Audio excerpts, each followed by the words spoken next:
Nifty ఈరోజు almost 95 points పాజిటివ్గా అయితే క్లోజ్ అయింది.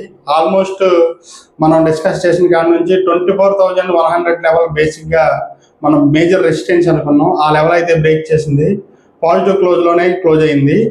అయితే ఈరోజు ఫెడరల్ మీటింగ్ అయితే ఉంది. ఫెడ్ ఫండ్ రేట్, ఒకవేళ ఫండ్ రేట్ అనేది ఒకవేళ తగ్గిస్తే మార్కెట్కి అది బాగా బిగ్ పాజిటివ్. బట్ కానీ ఫోర్కాస్ట్ అయితే అన్చేంజ్ ఇస్తున్నారు.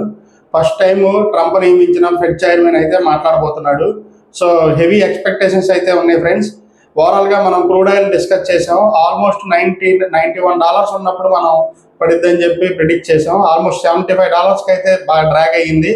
ఇక మన ఇండియన్ మార్కెట్లో అయితే ఎంసీఎక్స్లో అయితే ఆల్మోస్ట్ క్రూడ్ ఆయిల్ 7,100 లెవెల్స్ అయితే లో వేసాడు, 6,900 లెవెల్స్ అయితే లో వేసాడు ఫ్రెండ్స్.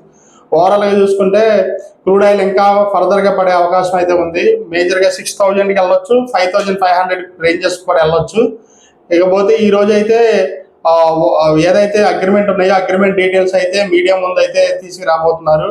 ఇది రాగానే వెంటనే స్ట్రైట్ ఆఫ్ హార్మోజ్ ఓపెన్ చేస్తారని చెప్పి ట్రంప్ అయితే చెప్తున్నాడు.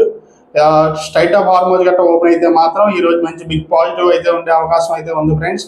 ఓవరాల్గా చూసుకుంటే మన హోల్ అండ్ బ్లాక్ ప్యాటర్న్లో 24,100 అబోవ్ కన్సిస్టెంట్గా నిలబడితే 2 to 3 days హార్డ్లీ 25,400 అయితే వెళ్ళే అవకాశం అయితే ఉంది. By and dips, invest in India. నేను ఆల్రెడీ కొన్ని లాంగ్ టర్మ్ స్టాక్స్ చెప్పాను. HCC 22లో మనం చెప్పాము. ఆల్మోస్ట్ ఇప్పుడు 26.90 అంటే ఆల్రెడీ 27 వేసాడు. క్లోజింగ్ అయితే 26.80 ఉంది. లాంగ్ టర్మ్ స్టాక్స్లో కూడా కొంచెం ఇన్వెస్ట్ చేయండి. బంధన్ బ్యాంక్ కూడా చూడండి ఫ్రెండ్స్.